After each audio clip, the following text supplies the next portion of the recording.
상인의 모임이 열리던 그날이었어요. 사람들 틈 사이로 도윤이 들어섰습니다. 언제나처럼 싹싹한 웃음을 달고 있었죠. 아, 오셨어요? 어르신들 안부 여쭈러 왔습니다. 그 순간 지연이 자리에서 일어났어요. 손에는 서류 뭉치가 들려 있었습니다. 도윤 씨, 이거 기억나세요? 도윤의 눈이 흔들렸어요. 아주 잠깐이었죠. 뭘 말씀하시는 건지. 지연이 첫 번째 종이를 꺼냈습니다. 은행 앱 접속 기록이에요. 새벽 2시 아버지 폰으로 로그인했더라고요. 그건 어르신이 부탁하셔서. 두 번째 종이가 펼쳐졌어요. 뒷문 CCTV예요. 열쇠 복제하던 날 얼굴 다 나왔어요. 도윤의 입꼬리가 굳었습니다. 세 번째, 네 번째 종이가 쏟아졌어요. 필적 감정서, 녹취록, 법인 계좌 추적 내역. 상인들의 웅성거림이 커졌습니다. 아들처럼 굴던 내가 사람을 병으로 이용했어. 지연의 목소리가 떨렸어요. 분노 때문이었죠. 도윤이 뒷걸음질 쳤습니다. 그 효자 같던 얼굴이 처음으로 일그러졌어요. 대체 무슨 일이 있었던 걸까요? 평생을 바쳐 일군 상가 하나. 그걸 지키려던 노부부에게 어떤 일이 벌어졌던 걸까요? 이야기는 2024년 봄으로 거슬러 올라갑니다. 사연 시작 전 구독과 좋아요를 부탁드립니다. 여러분의 작은 성원이 제게는 큰 힘이 되어 좋은 영상으로 보답드리겠습니다.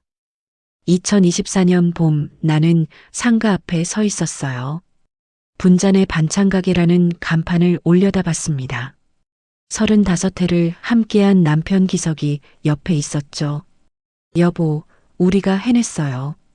기석은 아무 말 없이 내 손을 잡았어요. 그 손이 거칠었습니다. 내 손도 마찬가지였죠. 우린 맨손으로 여기까지 왔어요. 1990년 우린 신혼이었어요. 가진 거라곤 이불 한 채와 냄비 2개뿐이었죠. 기석은 인천 공장에서 야간까지 일했어요. 나는 새벽 4시에 일어나 김밥을 쌌습니다. 노점에서 팔았어요. 비가 와도 눈이 와도요. 손이 트고 갈라져서 밤마다 피가 났어요. 그래도 우린 멈추지 않았습니다. 아이가 태어났어요. 딸 지연이었죠.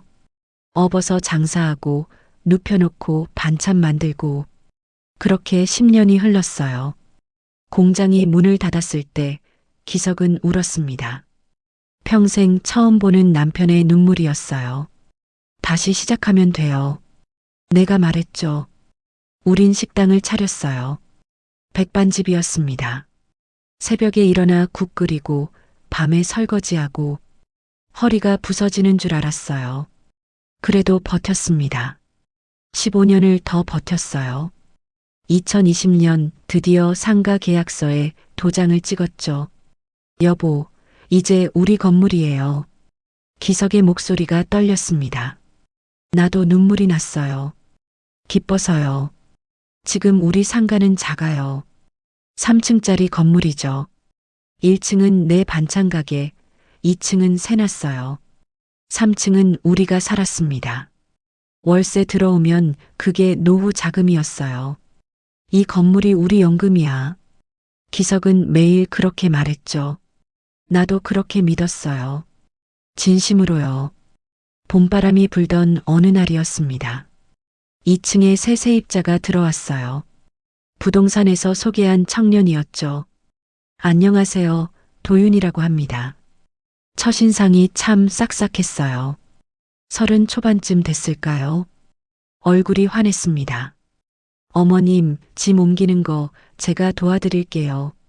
내가 부탁하지도 않았는데 나섰어요. 무거운 짐을 번쩍번쩍 들었습니다. 요즘 젊은 사람이 저렇게 예의 바른 애가 있나? 기석이 흐뭇하게 웃었어요. 나도 같은 생각이었죠. 도윤은 인테리어 관련 일을 한다고 했어요. 사무실 겸 작업실로 쓴다고 했죠. 월세는 한 번도 안 밀렸습니다. 그것만으로도 고마웠어요. 어머님, 반찬 좀 살 수 있을까요? 어느 날 도윤이 가게로 내려왔어요. 혼자 살다 보니 집밥이 그립네요. 그 말에 마음이 약해졌죠. 그냥 가져가. 돈은 됐어. 도윤이 손사래를 쳤어요. 안 됩니다. 꼭 드릴게요. 결국 반값만 받았습니다. 그 뒤로 도윤은 자주 내려왔어요. 어머님, 무거운 거 제가 옮겨드릴게요. 아버님, 형광등 갈아드렸어요. 시키지도 않은 일을 했습니다. 처음엔 미안했어요. 나중엔 고마웠죠. 기석은 도윤을 아들처럼 대했습니다. 야, 저녁 먹고 가라. 네, 아버님. 도윤은 항상 웃으며 대답했어요. 시장 상인들도 도윤을 칭찬했어요. 사장님, 2층 청년 참 괜찮네요. 옆가게 순자 씨가 말했죠. 요즘 세상에 저런 애가 어딨어요. 철물점 사장님도 거들었습니다. 효자가 따로 없네, 효자가. 그 말이 기석의 마음을 건드렸어요.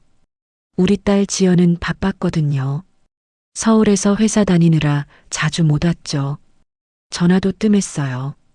다 이해했습니다. 그래도 가끔은 서운했어요. 딸이 바쁜 거지 뭐. 기석은 그렇게 말했지만요. 목소리엔 힘이 없었습니다. 그럴 때마다 도윤이 옆에 있었어요. 아버님, 제가 여기 있잖아요. 그 말 한마디가 참 따뜻했죠. 어느 날 저녁이었어요. 도윤이 조심스럽게 말했습니다. 어머님, 열쇠 하나만 더 맡아도 될까요? 열쇠? 왜? 제가 일찍 나갈 때가 있거든요. 혹시 어머님이 안 계시면 문 잠그고 가려고요.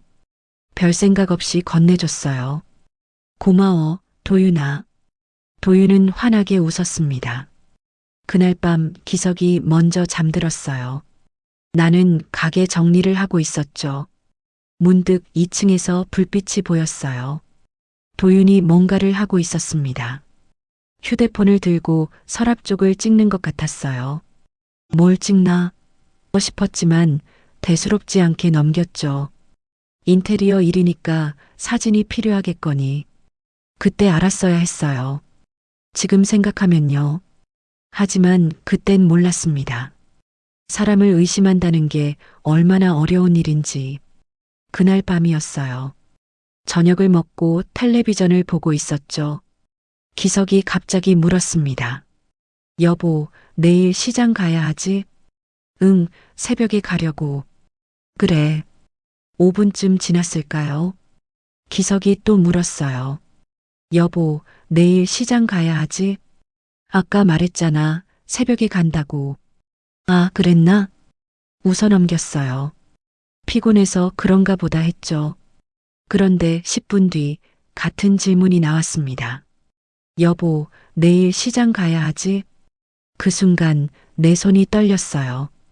웃으려고 했는데 입꼬리가 올라가지 않았습니다. 기석은 아무렇지 않은 표정이었어요. 자기가 같은 말을 3번 했다는 걸 몰랐죠. 괜찮겠지. 그냥 피곤한 거야. 나는 스스로에게 말했어요. 하지만 심장이 쿵쿵 뛰었습니다. 그날 밤 나는 잠을 이루지 못했어요. 봄이 지나고 여름이 왔어요. 도윤은 점점 더 자주 우리 곁에 있었습니다. 어머님, 반찬 떨어지셨죠? 제가 사왔어요. 아버님, 혈압약 드셨어요? 시키지 않아도 알아서 챙겼어요. 병원 갈 때도 따라왔습니다. 제가 모셔다 드릴게요. 차 가지고 왔어요. 기석은 무릎이 안 좋았거든요. 버스 타고 병원 가는 게 힘들었죠. 도윤이 차로 데려다 주니 얼마나 편하던지요. 고맙다, 도윤아. 진짜 아들 같아. 기석이 그렇게 말했어요. 도윤은 환하게 웃었습니다. 아버님이 아버지 같으신걸요. 그 말에 기석의 눈가가 촉촉해졌어요. 나도 코끝이 찡했죠. 우리한테 아들은 없었거든요. 딸 하나, 지연이가 전부였습니다. 그래서 도윤이 더 특별하게 느껴졌어요. 시장 사람들이 우리를 부러워했어요. 사장님, 복 받으셨네요. 저런 아들이 어디 있어요. 생선가게 사장님이 말했죠. 우리 아들은 명절에도 안 와요. 저 청년 좀 보세요. 옆 가게 순자 씨도 거들었습니다. 요즘 세상에 저런 효자가 있나? 친아들도 저렇게 못해요. 그 말들이 기분 좋았어요. 동시에 마음 한구석이 불편했습니다. 우리 지연이 생각이 났거든요. 지연이는 서울에서 회사를 다녔어요. 바쁘다는 건 알았습니다. 그래도 전화 한 통이 그렇게 어려운 건지. 엄마, 나 요즘 프로젝트 때문에 정신없어. 통화할 때마다 그 말뿐이었죠. 기석은 겉으론 괜찮은 척 했어요. 하지만 속으론 서운해했습니다. 딸이 바쁜 거지 뭐. 우리가 뭘 바라겠어. 그 말투에 힘이 없었어요. 추석 연휴였어요. 지연이가 오랜만에 내려왔습니다. 엄마, 아빠 잘 지내셨어요? 반가웠어요. 정말로요. 그런데 지연이 표정이 굳어졌습니다. 거실에 도윤이 있었거든요. 안녕하세요, 지연 씨. 저 2층 세입자 도윤이에요. 도윤이 먼저 인사했어요. 지연이 어색하게 고개를 끄덕였죠. 아, 네. 안녕하세요. 저녁 식사 자리가 불편했습니다. 지연이 자꾸 도윤을 쳐다봤어요. 눈빛이 날카로웠죠. 엄마, 저 사람 왜 우리 집에서 밥 먹어요? 설거지하다가 지연이 물었습니다. 도윤이 그냥 같이 먹자고 했지. 혼자 사는 애가 불쌍해서. 불쌍한 게 아니라 이상한 거 아니에요? 뭐가 이상해? 지연이 한숨을 쉬었어요. 세입자가 왜 이렇게까지 해요? 뭔가 원하는 거 있는 거 아니에요? 그 말에 화가 났습니다. 너는 왜 맨날 사람을 그렇게 보니? 엄마, 나는 그냥. 도윤이가 얼마나 우릴 잘 챙겨주는데. 너보다 낫다, 솔직히. 지연이 입을 다물었어요. 눈이 붉어졌습니다. 다음 날 아침이었어요. 지연이 아직 자고 있을 때 도윤이 왔습니다. 어머님, 과일 사왔어요. 고마워, 도윤아. 도윤이 조심스럽게 말했어요. 어제 지연 씨가 좀 불편해 보이시던데요. 응, 걔가 원래 좀 그래. 딸들은 다 바쁘죠. 이해해요. 도윤이 웃으며 말했습니다. 그래도 저는 여기 있잖아요. 제가 가족이죠, 뭐. 그 말이 이상하게 따뜻했어요. 동시에 뭔가 걸리는 느낌도 있었죠. 하지만 무시했습니다. 기석이 거실로 나왔어요. 도윤이 왔나? 아침 먹고 가라. 네, 아버님. 지연이 늦게 일어났습니다. 거실에서 도윤과 아버지가 웃고 있는 걸 봤어요. 지연의 표정이 굳었습니다. 아무 말 없이 방으로 들어갔죠. 지연이 짐을 싸고 있었어요. 벌써 가게? 하루만 더 있다 가지. 엄마, 나 할 말 있어. 지연이 진지하게 말했습니다. 저 사람 도윤이요. 조심하세요. 또 그 소리야? 엄마, 제발 들어봐요. 세입자가 왜 저렇게까지 해요? 착해서 그러지, 왜 그러겠어. 세상에 공짜가 어딨어요. 뭔가 원하는 게 있는 거예요. 기석이 끼어들었습니다. 지연아, 그만해라. 아빠, 내가 뭘 알아. 도윤이가 얼마나 우릴 챙겨주는데. 기석의 목소리가 높아졌어요. 너는 1년에 몇 번이나 오니? 전화는 한 달에 몇 번이고. 지연이 입술을 깨물었습니다. 그건 제가 바빠서. 바쁘면 됐어. 바쁜 사람이 뭘 참견이야. 지연의 눈에서 눈물이 흘렀어요. 알았어요. 나중에 후회하지 마세요. 지연이 짐을 들고 나갔습니다. 현관문이 쾅 닫혔어요. 나는 아무 말도 못했습니다. 며칠 뒤 도윤이 약을 정리해줬어요. 어머님, 약 봉투가 너무 많아서요. 제가 정리해드릴게요. 그래, 고마워. 도윤은 약 봉투들을 가져갔습니다. 다음 날 돌려줬어요. 깔끔하게 정리했어요. 날짜별로요. 정말 깔끔했습니다. 그런데 그날 밤 이상한 걸 발견했어요. 약 봉투 안쪽에 뭔가 적혀 있었습니다. 연필로 흐릿하게요. 서랍장 아래 오른쪽. 무슨 뜻인지 몰랐어요. 그냥 도윤이 메모한 건가 싶었죠. 대수롭지 않게 넘겼습니다. 그게 인감 위치였다는 걸 나중에야 알았어요. 기석의 증상이 심해졌습니다. 같은 말을 반복하는 게 잦아졌어요. 물건을 어디 뒀는지 못 찾는 날이 많았죠. 여보, 병원 가봐요. 괜찮아. 나이 들면 다 그래. 기석은 버텼습니다. 하지만 나는 불안했어요. 결국 도윤이 설득했습니다. 아버님, 건강검진 받으러 가시죠. 제가 모셔다 드릴게요. 기석은 도윤 말은 들었어요. 병원에 갔습니다. 검사를 받았어요. 결과가 나오던 날 나는 진료실 앞에서 기다렸습니다. 기석 혼자 들어갔거든요. 10분쯤 지났을까요? 문이 열렸어요. 기석의 얼굴이 하얗게 질려 있었습니다. 여보, 무슨 말 들었어? 기석이 대답하지 않았어요. 의사 선생님이 나를 불렀습니다. 보호자분, 잠깐 들어오시겠어요? 진료실에 들어갔어요. 의사 선생님이 조용히 말했습니다. 치매 초기 소견입니다. 그 순간 귀가 멍멍해졌어요. 의사 말이 들리지 않았습니다. 기석을 바라봤어요. 남편은 고개를 숙이고 있었습니다. 어깨가 떨리고 있었어요. 나는 그 손을 잡았습니다. 아무 말도 할 수 없었어요. 치매라는 단어가 머릿속을 떠나지 않았어요. 기석은 아무에게도 말하지 말라고 했습니다. 창피해서 어떻게 살아? 제발 비밀로 해줘. 남편의 눈이 젖어 있었어요. 평생 강한 척하던 사람이었거든요.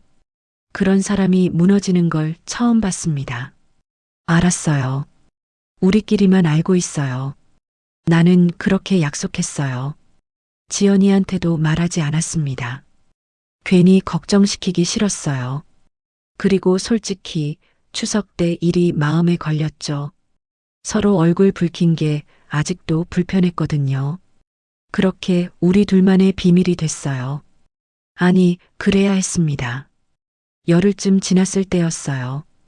도윤이 평소처럼 과일을 들고 왔습니다. 어머님, 아버님 어디 계세요? 방에서 쉬고 있어. 도윤이 거실을 둘러봤어요. 탁자 위에 서류 봉투가 있었습니다. 병원에서 받아온 건데 치우는 걸 깜빡했죠. 어머님, 이건 뭐예요? 도윤이 봉투를 집어들었어요.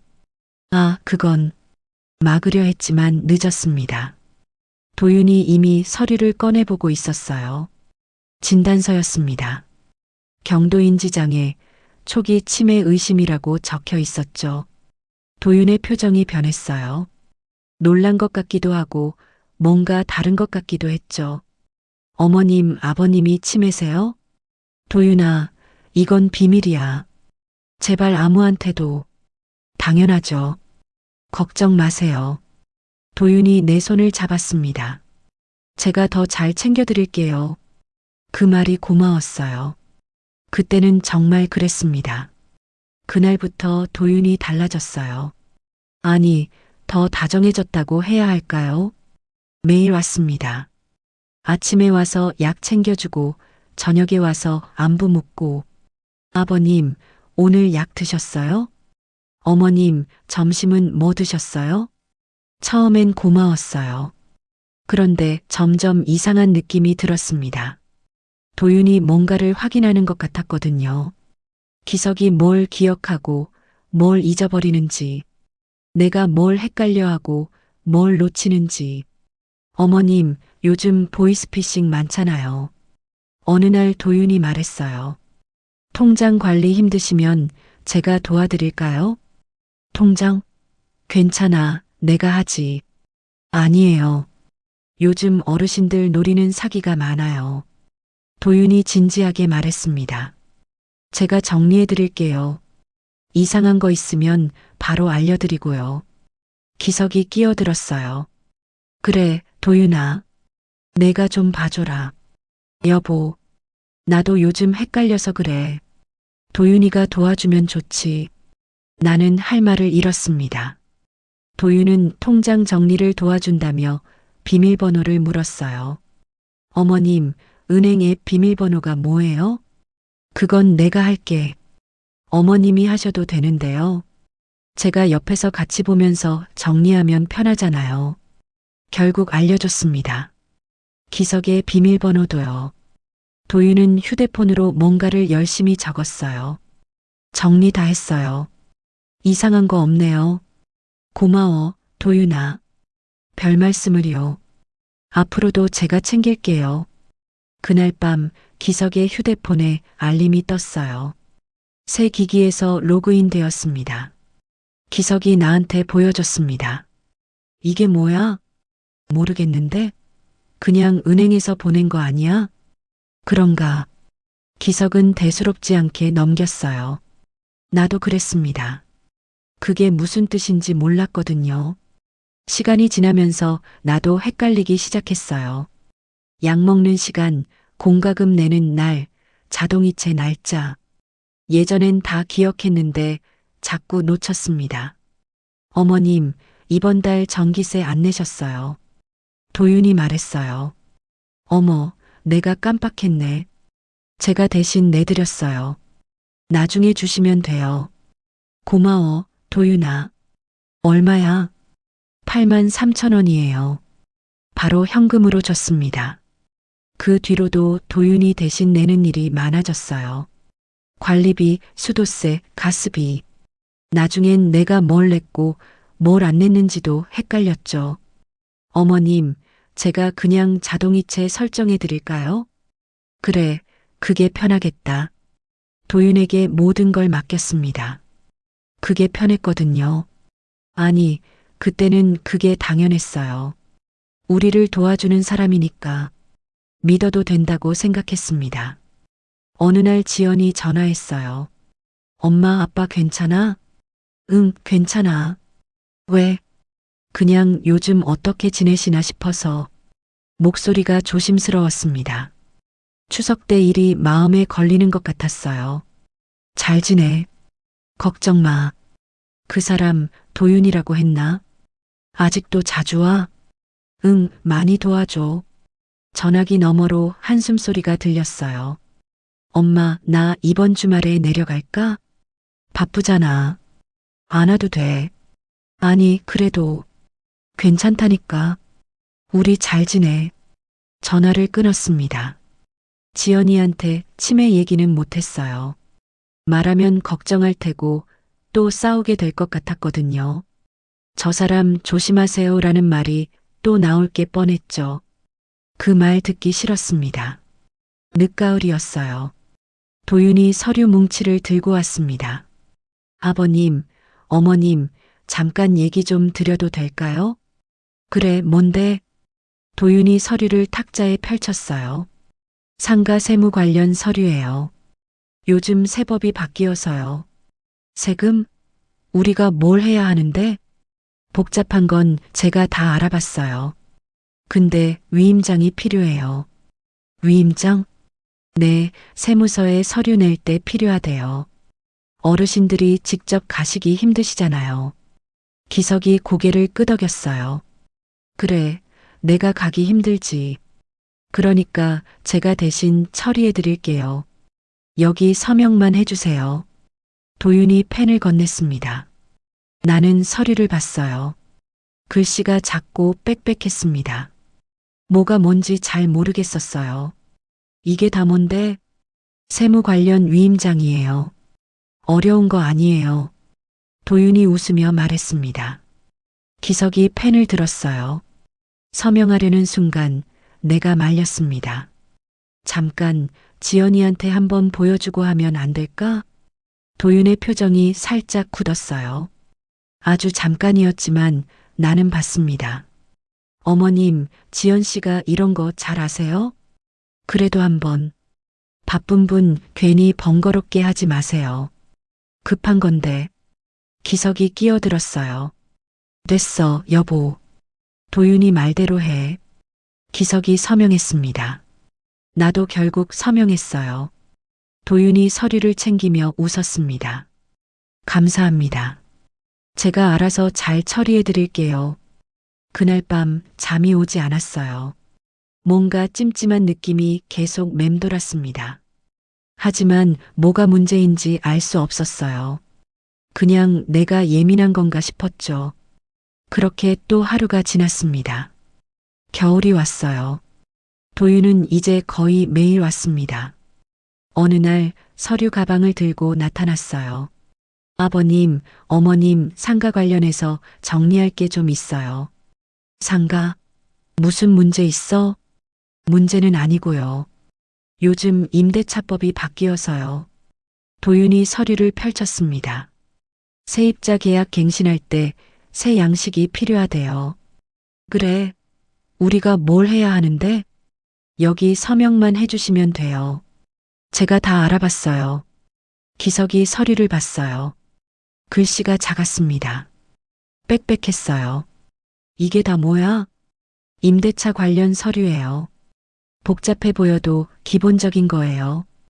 기석은 고개를 끄덕였어요. 펜을 들었습니다. 여보, 잠깐. 내가 말하려는데 기석이 먼저 서명했어요. 어머님도 여기요. 도윤이 다른 서류를 내밀었습니다. 나도 서명했어요. 뭔지 정확히 모르면서요. 그 뒤로 서류가 계속 왔어요. 세무서류, 관리비 정산서, 임대계약서. 도윤은 항상 친절하게 설명했습니다. 이건 세무서 제출용이에요. 이건 관리비 정산 확인서예요. 이건 2층 세입자 재계약 서류예요. 나는 고개를 끄덕였어요. 솔직히 무슨 말인지 잘 몰랐습니다. 기석은 더했어요. 서명하고 나서 뭘 서명했는지 잊어버렸죠. 내가 뭐에 사인했지? 임대차 서류요, 아버님. 아, 그랬나? 기석은 멍한 표정이었어요. 나는 불안했습니다. 하지만 도윤을 믿었어요. 우릴 도와주는 사람이니까요. 12월 초였어요. 지연이 갑자기 내려왔습니다. 엄마, 나 잠깐 왔어. 웬일이야, 연락도 없이. 그냥 얼굴 보고 싶어서. 지연의 표정이 어두웠어요. 뭔가 할 말이 있는 것 같았습니다. 아빠 어디 계세요? 방에서 쉬고 있어. 지연이 거실을 둘러봤어요. 탁자 위에 서류 뭉치가 있었습니다. 도윤이 두고 간 거였어요. 엄마, 이거 뭐야? 상가 서류. 도윤이가 정리해 준 거야. 지연이 서류를 집어들었어요. 한 장 한 장 넘기더니 표정이 굳었습니다. 엄마, 이거 다 읽어봤어? 읽긴 했지. 진짜로? 이게 뭔지 알아? 지연의 목소리가 높아졌어요. 왜 그래? 뭐가 문제야? 이거 임대차 서류 아니야. 담보 제공 동의서잖아. 담보? 무슨 담보? 상가를 담보로 뭔가 하겠다는 거야. 엄마, 이게 뭔지도 모르고 사인한 거야? 기석이 방에서 나왔어요. 무슨 소리야, 이렇게 시끄럽게. 아빠, 이 서류 봐봐요. 이게 뭔지 알아요? 지연이 서류를 내밀었습니다. 기석은 서류를 봤어요. 한참을 보더니 고개를 저었습니다. 몰라. 도윤이가 필요하다고 해서 사인한 거야. 아빠. 지연이 소리쳤어요. 이게 담보 제공 동의서예요. 상가를 담보로 잡겠다는 거라고요. 그럴 리가 있어. 도윤이가 그럴 애가 아니야. 아빠, 제발 정신 차려요. 저 사람이 누군데 이렇게까지 믿어요? 그 순간 기석의 얼굴이 붉어졌어요. 너는 뭔데? 1년에 몇 번 와? 아빠, 도윤이가 얼마나 우릴 챙겨주는데. 내가 뭘 했어? 기석이 떨리는 손으로 지연을 가리켰습니다. 솔직히 말해. 내가 우리 돈 탐내는 거 아니야? 지연의 눈이 휘둥그레졌어요. 아빠, 지금 나한테 무슨 말을 하는 거야? 왜 아니야? 갑자기 와서 서류 뒤지고. 뭐가 목적이야? 지연이 울음을 터뜨렸습니다. 나는 엄마 아빠 걱정돼서 온 거야. 걱정되면 자주 오지. 전화라도 하든가. 나는 끼어들었어요. 여보, 그만해요.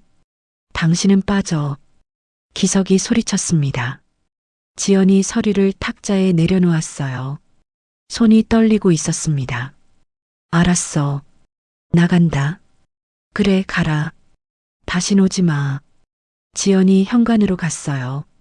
문을 열다가 돌아봤습니다. 눈물이 뺨을 타고 흘러내렸어요. 나중에 후회해도 난 몰라. 문이 닫혔습니다. 다음 날 시장에 나갔어요. 분위기가 이상했습니다. 사람들이 수군거렸어요. 사장님, 어제 딸이랑 크게 싸우셨다면서요? 옆 가게 순자 씨가 물었습니다. 어떻게 알았어? 도윤 씨가 걱정하더라고요. 딸이 서류 때문에 난리쳤다고. 철물점 사장님도 끼어들었어요. 요즘 세상에 그런 자식이 어딨어요. 부모 재산 노리는 거 아니에요? 아니, 그게 아니라 도윤 씨가 얼마나 효자인데 딸보다 낫지. 사람들이 고개를 끄덕였습니다. 나는 아무 말도 못했어요. 도윤이 뭐라고 했는지 모르겠지만 지연이 욕심 많은 딸이 돼 있었습니다. 저녁에 도윤이 왔어요. 어머님, 어제 많이 속상하셨죠? 응, 지연이가 갑자기 와서 딸이 그러시니 마음이 아프시겠어요. 도윤이 한숨을 쉬었습니다. 저도 안타까워요. 제가 뭔가 잘못한 것 같고 내가 뭘 잘못했어. 지연이가 이상한 거지. 그래도 가족인데 제가 중간에서 어떻게 해드릴 수 있으면 좋겠는데. 도윤은 걱정스러운 표정이었어요. 나는 도윤의 손을 잡았습니다. 고마워, 도윤아. 내가 있어서 다행이야. 며칠이 지났어요. 2층 세입자한테서 월세가 들어올 때였습니다. 통장을 확인하려고 은행 앱을 열었어요. 월세가 없었습니다. 이상하다. 오늘 들어올 텐데. 그때 문자가 왔어요. 기석 이름으로 온 문자였습니다. 5은행 대출 실행 완료. 실행 금액 5억 원. 상환일.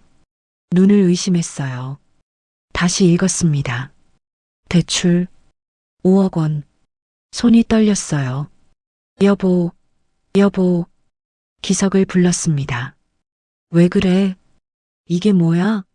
대출 받은 거 있어? 대출? 무슨 대출? 기석은 멍한 표정이었어요. 나 대출 안 받았는데? 문자를 보여줬습니다. 기석의 얼굴이 하얗게 질렸어요. 이게 뭐야? 나도 몰라. 당신이 뭔가 서명한 거 아니야? 서명? 내가 뭘? 기석이 머리를 감싸쥐었습니다. 기억이 안 나는 거였어요. 뭘 서명했는지, 언제 했는지. 나는 심장이 쿵쿵 뛰었습니다. 도윤에게 전화했어요. 도윤아, 이게 뭐야? 대출 문자가 왔어. 전화기 너머로 침묵이 흘렀습니다. 도윤아? 아, 어머님. 그게. 도윤의 목소리가 달랐어요. 평소에 따뜻함이 없었습니다. 제가 가서 설명드릴게요. 전화가 끊겼어요. 나는 휴대폰을 들고 서 있었습니다.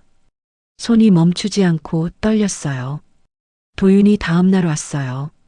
어머님, 대출권 때문에 오셨죠? 그래, 이게 대체 뭐야? 제가 설명드릴게요. 앉으세요. 도윤이 차분하게 말했습니다. 상가 리모델링 대출이에요. 아버님이 동의하셨잖아요. 리모델링? 우리 그런 거 한다고 안 했는데? 하셨어요. 지난달에요. 상가 가치 올리려면 필요하다고. 기석을 봤어요. 여보, 그런 말 한 적 있어? 기석은 고개를 갸웃했습니다. 글쎄, 내가 그랬나? 네, 아버님. 서류에 서명도 하셨고요. 도윤이 서류를 꺼냈어요. 기석의 서명이 있었습니다. 진짜인지 아닌지 나는 알 수가 없었어요. 기석도 기억이 안 나는 눈치였죠. 일단 걱정 마세요. 제가 잘 관리하고 있으니까요. 도윤은 웃으며 말했습니다. 나는 찜찜했어요. 하지만 뭐라고 해야 할지 몰랐습니다. 며칠 뒤였어요. 인감이 필요한 일이 있었습니다. 서랍을 열었어요. 없었습니다. 여보, 인감 어디 뒀어? 인감? 서랍에 있잖아. 없어. 여기 없다고. 기석이 와서 같이 찾았어요. 없었습니다. 내가 어디 뒀지? 기석이 머리를 감싸쥐었어요. 그때 도윤이 왔습니다. 무슨 일이세요? 인감을 못 찾겠어. 인감요? 어디 두셨는데요? 서랍에 있었는데 없어. 도윤이 고개를 끄덕였어요. 어머님, 요즘 이런 거 헷갈리시잖아요. 그래도 분명히 여기 있었는데. 제가 안전하게 보관해 드릴까요? 뭐? 인감이랑 중요한 서류요. 제가 따로 보관하면 안전하잖아요. 나는 망설였어요. 그래도 인감은. 어머님, 요즘 치매 어르신 노리는 사기꾼 많아요. 제가 금고에 넣어둘게요. 기석이 끼어들었습니다. 그래, 도윤아. 내가 맡아줘라. 여보, 나도 요즘 뭐가 뭔지 모르겠어. 도윤이한테 맡기는 게 낫겠어. 결국 인감을 건넸어요. 통장도 신분증 사본도. 도윤은 가방에 넣으며 말했습니다. 걱정 마세요. 제가 잘 보관할게요. 일주일이 지났어요. 은행에 갈 일이 생겼습니다. 도윤아, 통장 좀 줄 수 있어? 전화했어요. 아, 어머님. 지금 제가 밖이라서요. 내일 갖다 드릴게요. 그래, 알았어. 다음 날 도윤이 왔어요. 그런데 빈손이었습니다. 어머님, 큰일 났어요. 왜? 무슨 일이야? 통장이랑 인감이 없어졌어요. 뭐? 제 사무실에 뒀는데 어젯밤에 도둑이 든 것 같아요. 심장이 쿵 내려앉았어요. 도둑? 경찰에 신고했어? 아직이요. 그게 도윤이 머뭇거렸습니다. 신고하면 소문나잖아요. 상가 주인이 도둑 맞았다고 하면 상가감 떨어져요. 그래도 신고해야지. 어머님, 일단 제가 알아볼게요. 조용히 처리하는 게 나아요. 도윤은 걱정스러운 표정이었어요. 나는 어떻게 해야 할지 몰랐습니다. 그날 저녁 기석이 물었어요. 인감 어디 갔어? 도윤이가 보관하다가 도둑 맞았대. 도둑? 말도 안 돼. 기석이 갑자기 눈을 부릅떴습니다. 지연이 아니야? 뭐? 지연이가 가져간 거 아니냐고. 여보, 무슨 소리야? 지연이가 왜? 그 애가 저번에 서류 뒤지더니 그때 가져간 거야. 기석의 목소리가 높아졌어요. 지연이 그럴 애 아니야. 아니긴 뭐가 아니야. 재산 노린다고 했잖아. 그건 내가 오해한 거야. 오해? 내가 봤어. 그의 눈빛. 기석은 흥분해 있었어요. 말려도 소용없었습니다. 그날 밤 기석이 지연에게 전화했어요. 너 인감 가져갔지? 전화기 너머로 지연의 목소리가 들렸습니다. 아빠, 갑자기 무슨 소리야? 시침이 떼지 마. 네가 가져간 거 다 알아. 아빠, 나 인감 만진 적도 없어. 거짓말. 기석이 소리쳤어요. 다신 연락하지 마. 넌 내 딸 아니야. 전화가 끊겼습니다. 나는 옆에서 듣고만 있었어요. 아무 말도 할 수 없었습니다. 다음 날 상가 CCTV를 확인하려 했어요. 도윤이 말렸지만 나는 고집을 부렸습니다. 그래도 뭐라도 찍혔을 수 있잖아. CCTV 업체에 연락했어요. 녹화 파일을 확인했습니다. 손님, 이상하네요. 뭐가요? 그날 파일이 없어요. 녹화 오류가 났나 봐요. 오류요? 네, 하필 그날 저녁부터 다음 날 아침까지 파일이 없어요. 소름이 돋았어요. 하필 그날이라니. 도윤에게 말했습니다. CCTV에 아무것도 안 찍혔대. 그래요? 안타깝네요. 도윤은 담담했어요. 너무 담담해서 이상했습니다. 하지만 증거가 없었어요. 의심만으로는 아무것도 할 수 없었습니다. 지연에게서 연락이 왔어요. 엄마, 나야. 지연아. 아빠가 전화해서 인감 훔쳤냐고 했어. 엄마도 그렇게 생각해? 아니, 나는 그렇게 안 생각해. 그럼 대체 무슨 일이야? 엄마, 제발 말해줘. 나는 한숨을 쉬었어요. 모든 걸 말했습니다. 대출 문자, 인감 실종, CCTV 오류. 지연이 한참 동안 말이 없었어요. 엄마, 나 거래 내역 확인해 볼게. 거래 내역? 아빠 통장. 이상한 대로 돈 빠져나갔는지. 그걸 어떻게 확인해? 방법 있어. 엄마, 아빠 주민번호랑 통장 계좌번호 알지? 나는 알려줬어요. 전화가 끊겼습니다. 사흘 뒤 지연에게서 전화가 왔어요. 엄마. 목소리가 떨리고 있었습니다. 왜? 뭐 나왔어? 엄마 앉아서 들어. 심장이 쿵쿵 뛰었어요. 말해봐. 돈이 빠져나갔어. 여러 번. 얼마나? 지연이 숨을 들이쉬었습니다. 총 10억?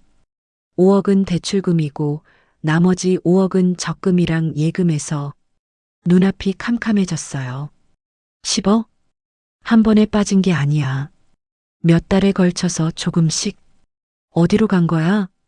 모르는 법인 계좌야. 이름도 처음 보는 회사. 손이 얼어붙었어요. 전화기를 들고 있는 게 힘들었습니다. 엄마, 이거 완전히 사기야. 도윤이가 한 거야. 그래도 증거 찾아볼게. 엄마, 절대 도윤이한테 티 내지 마. 알았어. 전화를 끊었어요. 거실에 앉아 있었습니다. 10억? 평생 모은 돈이었어요. 공장에서 일하고, 노점에서 팔고, 식당에서 땀 흘려서 그렇게 모은 돈이었습니다. 눈물이 흘렀어요. 소리 없이 흘렀습니다. 지연이 내려왔어요. 이번엔 짐을 싸들고 왔습니다. 엄마, 나 당분간 여기 있을게. 회사는? 휴가 냈어. 이게 더 급해. 지연의 눈이 단단했어요. 예전에 그 애가 아니었습니다. 아빠는? 방에 계셔. 요즘 말이 없어. 지연이 고개를 끄덕였어요. 엄마, 거래 내역 다 뽑아왔어. 테이블에 서류를 펼쳤습니다. 숫자들이 빼곡했어요. 여기 봐.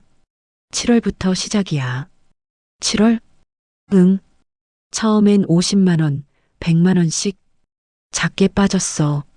지연이 손가락으로 짚었습니다. 9월부터 커져. 1,000만 원, 2천만 원. 그때 우리 아무것도 몰랐는데. 그러니까 사기지. 들키지 않게 조금씩 빼다가 나중에 한꺼번에 털었어. 지연이 노트북을 열었어요. 돈이 간 데가 여기야. 주식회사 청운기획. 그게 뭔데? 찾아봤어. 작년에 설립된 법인이야. 대표가 누군지 알아? 누군데? 박성호. 34세. 주소는 인천. 도윤이 아니네. 당연히 본인 이름 안 쓰지. 바지 대표야. 지연이 한숨을 쉬었습니다. 법인 주소로 찾아가 봤어. 허름한 원룸이었어. 사람도 없고. 그럼 어떡해? 더 파봐야지. 지연의 눈에 불이 켜져 있었어요. 다음 날 지연이 은행에 갔습니다. 나도 따라갔어요. 이체 내역 확인하고 싶습니다. 사기 피해 같아서요. 은행 직원이 서류를 봤어요. 보호자분 신분증이랑 위임장 있으세요? 네, 여기요. 직원이 컴퓨터를 두드렸습니다. 한참을 보더니 고개를 저었어요. 죄송합니다. 이체 당시 위임장과 인감이 있었고요.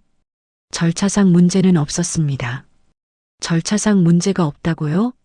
치매 환자한테 서명 받은 건데요. 저희로서는 서류가 갖춰지면 처리할 수밖에 없어요. 지연의 목소리가 높아졌어요. 그러니까 사기당해도 은행은 책임 없다는 거예요? 고객님, 진정하시고요. 경찰에 신고하시는 게. 경찰이요? 경찰이 뭘 해줘요? 나는 지연의 팔을 잡았습니다. 지연아, 가자. 은행을 나왔어요. 지연이 울먹였습니다. 엄마, 이게 말이 돼? 평생 모은 돈인데. 나는 아무 말도 못했어요. 도윤에게 전화했어요. 받지 않았습니다. 문자를 보냈어요. 답이 없었어요. 2층 사무실에 올라갔습니다. 문이 잠겨 있었어요. 유리창으로 안을 봤습니다. 텅 비어 있었어요. 책상도 의자도 컴퓨터도 깨끗하게 치워져 있었습니다. 도망갔구나. 지연이 말했어요. 나는 그 자리에 주저앉았습니다. 다리에 힘이 풀렸어요. 어머님, 지연이 부축했습니다. 괜찮아, 괜찮아. 괜찮지 않았어요. 눈물이 또 흘렀습니다. 그날 밤 기석이 이상해졌어요. 여보, 도윤이 어디 갔어? 도윤이? 그 사람 도망갔어. 도망? 왜? 무슨 일 있어? 여보, 우리 돈 다 가져갔잖아. 어제 얘기했잖아. 기석이 멍하게 나를 봤습니다. 무슨 소리야? 도윤이가 왜 그래? 기억을 못하는 거였어요. 하루 전 일도. 여보, 도윤이가 저녁 먹으러 온다고 했는데 내가 갈비 사다 놓으라 했거든. 심장이 무너졌어요. 기석은 웃고 있었습니다. 도윤이 올 거라고 믿고 있었어요. 나는 차마 다시 말하지 못했습니다.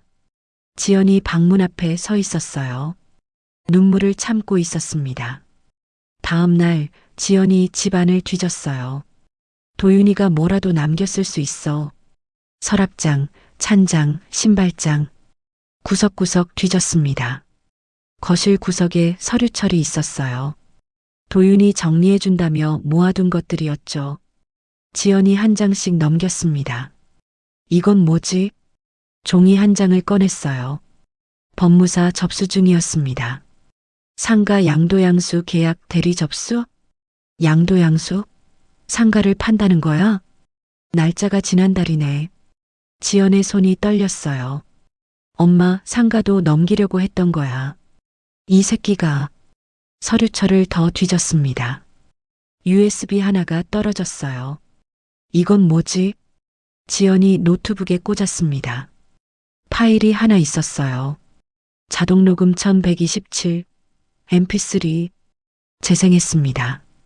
도윤 목소리였어요. 형, 상가건 다 됐어요. 이번 달 안에 법인으로 넘기면 돼요. 다른 남자 목소리가 들렸습니다. 대출은 5억 실행됐고요. 적금도 다 뺐어요. 잘했어. 노인네들 쉽지? 치매라 더 쉬워요. 뭐 물어봐도 기억을 못하니까. 웃음소리가 들렸어요. 녹음이 끝났습니다. 지연이 노트북을 닫았어요. 주먹을 꽉 쥐고 있었습니다. 지연이 나를 봤어요. 눈이 빨갛게 충혈돼 있었습니다. 엄마, 응, 이건 돈 문제가 아니야. 지연의 목소리가 떨렸어요. 사람을 짐승 취급한 거야. 아픈 사람을, 기억 못하는 사람을 이용한 거라고. 나는 고개를 끄덕였습니다. 내가 잡아. 반드시. 지연이 일어섰어요. 은행 기록, CCTV, 녹음 파일. 다 모을 거야. 그래서 어떻게 할 건데? 법대로 하면 시간 오래 걸려. 그 전에 저 새끼 도망가. 지연이 창밖을 봤습니다. 내가 덫을 놓을 거야. 도윤이가 직접 걸어 들어오게. 어떻게? 방법 있어. 지연이 돌아봤어요. 처음 보는 표정이었습니다. 분노도 아니고 슬픔도 아니었어요. 단단한 결심. 그게 지연이 얼굴에 있었습니다. 엄마, 나 믿어? 믿어. 나는 지연의 손을 잡았어요. 처음으로 딸에게 기대는 기분이었습니다. 지연은 감정으로 싸우지 않았어요. 증거로 싸웠습니다. 일주일 동안 지연이 모은 것들이에요. 첫 번째, 은행 앱 접속 기록. 엄마 아빠 폰으로 새벽 2시에 로그인한 기록 있어. 새벽 2시? 아빠가 그 시간에 일어날 리가 없는데. 그러니까 도윤이가 한 거지. 접속 위치도 확인했어요. 우리 집이 아니었습니다. 인천 어딘가였어요. 두 번째 CCTV. 우리 상가 CCTV는 그날 녹화 오류였죠. 하지만 지연이 옆 가게를 찾아갔어요. 아저씨, CCTV 좀 볼 수 있을까요? 철물점 사장님이 보여줬습니다. 거기엔 찍혀 있었어요. 도윤이 뒷문으로 들어가는 장면. 새벽 1시였습니다. 손에 뭔가 들고 있었어요. 열쇠 같았습니다. 세 번째, 필적 감정. 지연이 서류들을 모아서 감정 의뢰를 했어요. 결과가 나왔습니다. 위임장 서명이 아버님 필체가 아니래요. 뭐? 기울기도 획순도 달라. 누가 따라 쓴 거야? 도윤이 위조한 거였어요.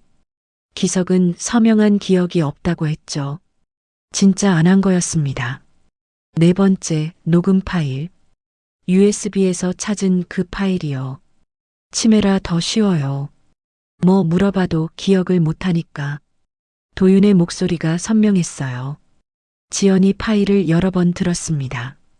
들을 때마다 주먹을 쥐었어요. 지연이 계획을 세웠어요. 도윤이를 불러낼 거야. 어떻게? 연락도 안 되는데. 방법 있어. 지연이 문자를 보냈습니다.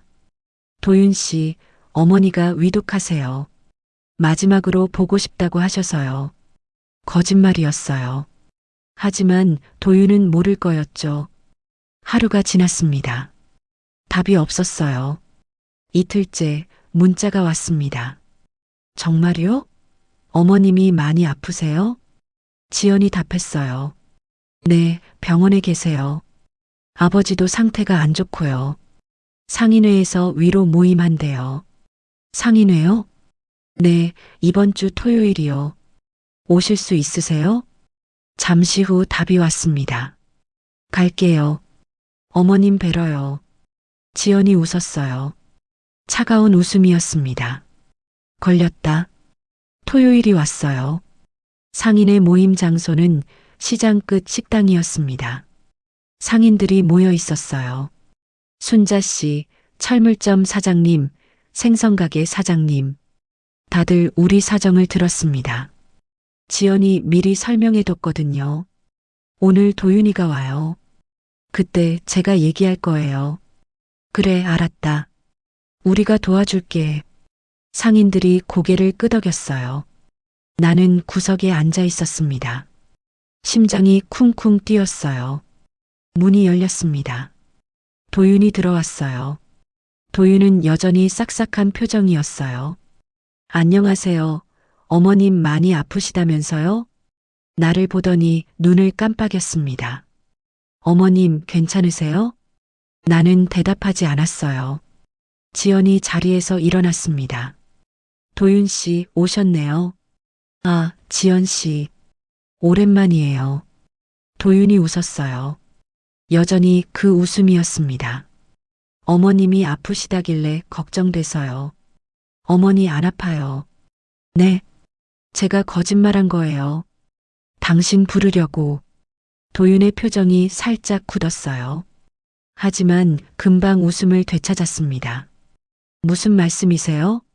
왜 그러세요? 도윤 씨, 이거 기억나요? 지연이 서류를 꺼냈어요. 은행 앱 접속 기록이에요. 지연이 첫 번째 종이를 내밀었습니다. 새벽 2시 아버지 폰으로 로그인했더라고요. 접속 위치는 인천. 도윤의 눈이 흔들렸어요. 그건 어르신이 부탁하셔서. 새벽 2시예요? 아버지가? 그게. 지연이 두 번째 종이를 꺼냈습니다.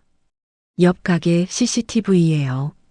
새벽 1시 뒷문으로 들어가는 사람. 얼굴 다 나왔어요. 도윤이 종이를 봤어요. 입꼬리가 굳었습니다. 열쇠 복제하셨죠? 예비로 하나 더 달라고 했을 때. 세 번째 종이. 필적 감정서예요. 위임장 서명, 아버지 필체 아니래요. 도윤이 뒷걸음질 쳤어요. 상인들이 웅성거리기 시작했습니다. 저 새끼가 진짜 효자인 줄 알았더니 사기꾼이었어? 지연이 마지막 카드를 꺼냈어요. 휴대폰을 들었습니다. 녹음 파일을 재생했어요. 치매라 더 쉬워요. 뭐 물어봐도 기억을 못하니까. 도윤의 목소리가 식당에 울려 퍼졌습니다. 웃음소리까지. 잘했어. 노인네들 쉽지? 조용해졌어요. 아무도 말이 없었습니다. 지연이 도윤 앞으로 걸어갔어요. 아들처럼 굴던 내가 목소리가 떨렸습니다. 사람을 병으로 이용했어. 도윤의 얼굴이 일그러졌어요. 싹싹하던 그 표정이 사라졌습니다. 기억 못하는 사람을 골랐지? 들켜도 기억 못할 테니까. 나는 그냥 10억? 평생 모은 돈이야. 지연이 한 발 더 다가갔어요. 공장에서 야근하고 노점에서 손트고 식당에서 허리 부서지게 일해서 모은 돈이야. 잠깐 너 같은 새끼한테 뺏기라고 모은 게 아니야. 도윤이 뒤로 물러났어요. 등이 벽에 닿았습니다. 더 이상 갈 곳이 없었어요. 도윤의 표정이 변했어요. 당황해서 비웃음으로. 그래서요? 증거 모았다고 뭐 어쩔 건데요? 경찰에 넘길 거야. 넘기세요. 시간 오래 걸릴 텐데. 도윤이 웃었어요. 그리고 있잖아요. 상가는 이미 넘겼어요. 뭐? 법인으로 양도 계약 끝났어요. 등기도 곧 넘어가요.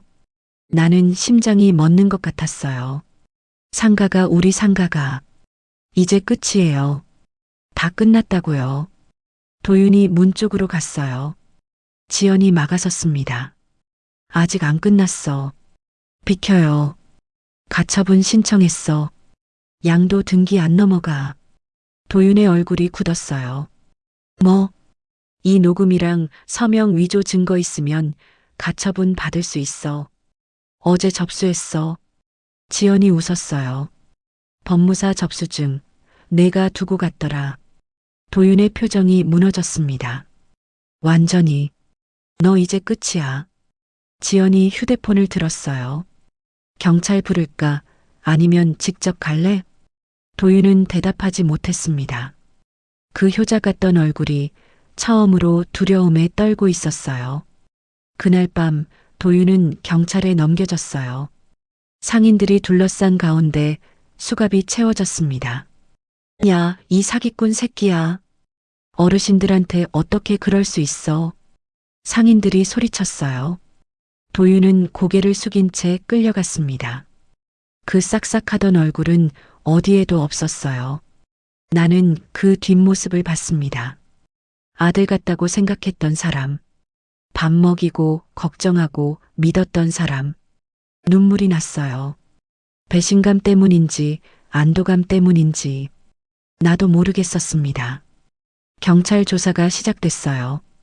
지연이 모은 증거들이 결정적이었습니다. 은행 앱 접속 기록, CCTV 영상, 필적 감정서, 녹음 파일, 검찰로 송치됐어요. 혐의가 줄줄이 붙었습니다. 사기, 사문서 위조, 위조 사문서 행사, 전자금융거래법 위반, 업무상 횡령. 피의자 이도윤, 동종 전과 2건 있습니다. 검사가 말했어요. 지연이 물었습니다. 동종 전과요? 네. 3년 전에도 비슷한 수법으로 노인 2분 피해 입혔어요. 그럼 이번이 처음이 아니었네요. 상습범입니다. 이번엔 빠져나가기 어려울 겁니다.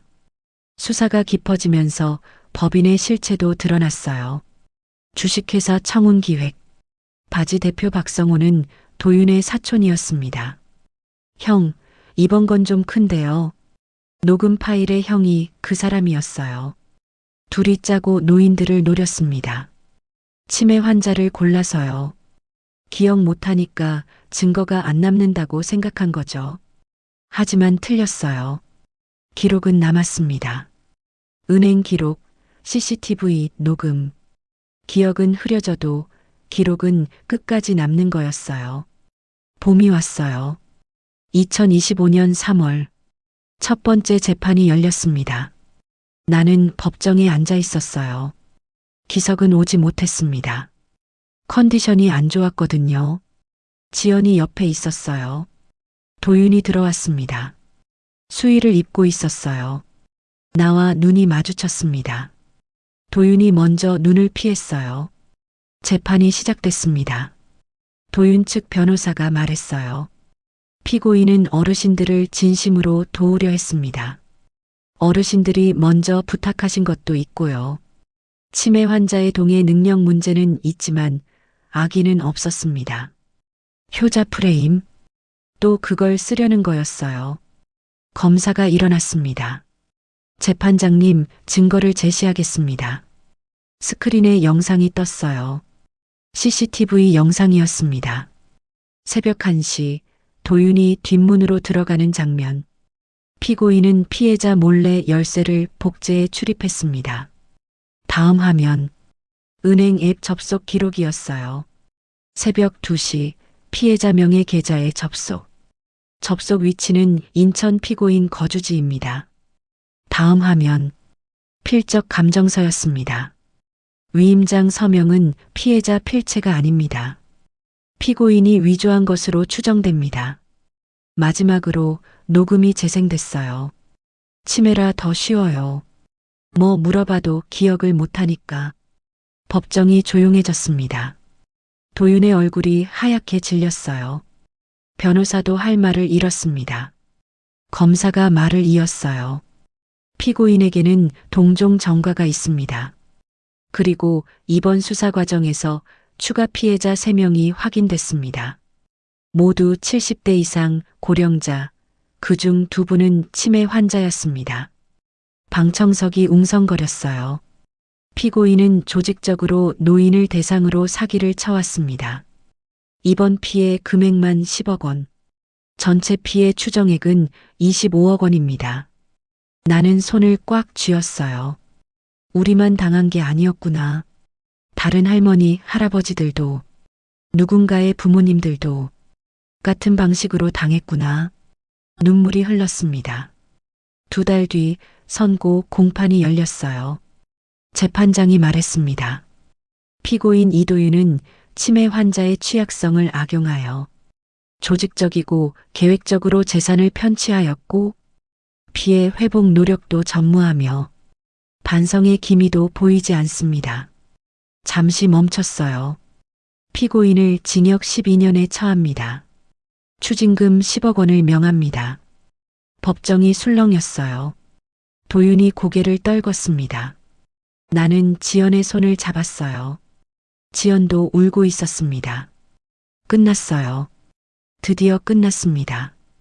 가처분 덕분에 상가 양도는 무효가 됐어요. 등기가 원래대로 돌아왔습니다. 대출금 5억은 은행과 협의했어요. 사기 피해 인정받아서 이자를 감면받았습니다. 원금은 천천히 갚기로 했어요. 적금, 예금은 돌아오지 않았습니다. 하지만 상가는 지켰어요. 우리가 평생 일해서 마련한 그 상가. 엄마, 다시 시작하면 돼요. 지연이 말했어요. 응, 다시 시작하자. 나는 고개를 끄덕였습니다.